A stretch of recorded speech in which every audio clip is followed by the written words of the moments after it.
প্রথম দফার তুলনায় উপজেলা নির্বাচনের দ্বিতীয় দফায় সহিংসতা হয়েছে বেশি। নোয়াখালীর সোনাইমুড়ির নান্দিয়াপাড়ায় ঘটেছে প্রাণহানির ঘটনাও। এছাড়া ভোটকেন্দ্রে হামলা, পুলিশের অস্ত্র ছিনতাইয়ের মতো ঘটনাও ঘটেছে। চট্টগ্রামের লোহাগড়ায় গোলাগুলি হয়েছে ১৯ দলীয় জোটের দুই শরিক, বিএনপি ও এলডিপির সমর্থকদের মধ্যে। নোয়াখালীর সোনাইমুড়ির নান্দিয়াপাড়ায় ১৯ দলের কর্মীরা কেন্দ্র দখল করতে এলে পুলিশের সাথে সংঘর্ষে একজন নিহত হয়েছে বলে জানিয়েছে পুলিশ। নিহত সাদ্দাম হোসেনকে নিজেদের কর্মী বলে দাবি করেছে বিএনপি। এছাড়া সদর উপজেলার চরশুল্লাকিয়া কেন্দ্রে পুলিশের সাথে ১৯ দল সমর্থকদের সংঘর্ষে ২ পুলিশসহ আহত হয়েছে অন্তত ২০ জন। সহিংসতার কারণে সদর উপজেলায় ভোট গ্রহণ স্থগিত করে নির্বাচন কমিশন।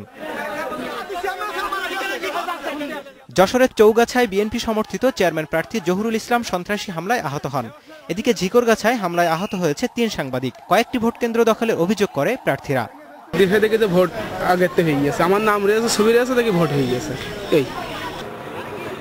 বরিশাল সদর উপজেলার কর্ণকাঠি কেন্দ্রে জাল ভোট দেওয়ার অভিযোগে সহকারী প্রিসাইডিং অফিসার সহ ২ জনকে আটক করা হয়।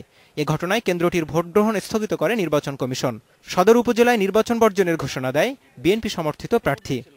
জোরপূর্বক আর কি আমি বলছি আমি তো নিরপেক্ষ থাকবো, বলছেন আপনার যা করবে তাই করতে হবে, যেভাবে সই করতে হবে, আর বেশি কথা তো জিম্মি ঢুকাই দেবো। উপজেলা পরিষদ নির্বাচন আইনের টোটালি পরিপন্থী একটা কাজ করছে।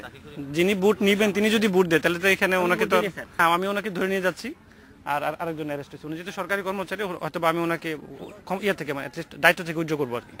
চট্টগ্রামের লোহাগড়ায় ৩৫ প্রাথমিক বিদ্যালয় কেন্দ্রে এলডিপি ও বিএনপি সমর্থিত চেয়ারম্যান প্রার্থীর সমর্থকদের মধ্যে গোলাগুলিতে আহত হয় একজন। মেহেরপুরের গাংনী উপজেলায় ককটেল বিস্ফোরণে আহত হয় ৭ জন। ভোট কেন্দ্রে যেতে বাধা দেওয়ার অভিযোগ করেন বিএনপি সমর্থিত চেয়ারম্যান প্রার্থী। ফেনী সদর উপজেলার ফতেপুর সরকারি প্রাথমিক বিদ্যালয় ও সুলতানপুর কেন্দ্র থেকে ব্যালট পেপার, ব্যালট বাক্স সহ নানা নির্বাচনী সরঞ্জাম ছিনতাইয়ের ঘটনা ঘটে। ঝিনাইদহের মহেশপুর উপজেলার ইদ্রাকপুর সরকারি প্রাথমিক বিদ্যালয় ভোট কেন্দ্রের বাইরে আওয়ামী লীগ, বিএনপি ও জামায়াত কর্মীদের মধ্যে ধাওয়া পাল্টা ধাওয়ায় অন্তত ৪ জন আহত হয়।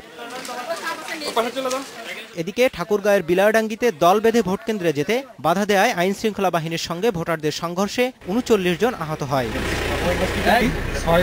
Zahidul Bashar, Independent news.